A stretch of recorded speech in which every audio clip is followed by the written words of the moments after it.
बस्ने गोठालाले भैँसी दुयो पातैमा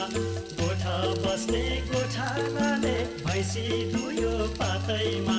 के को पिरा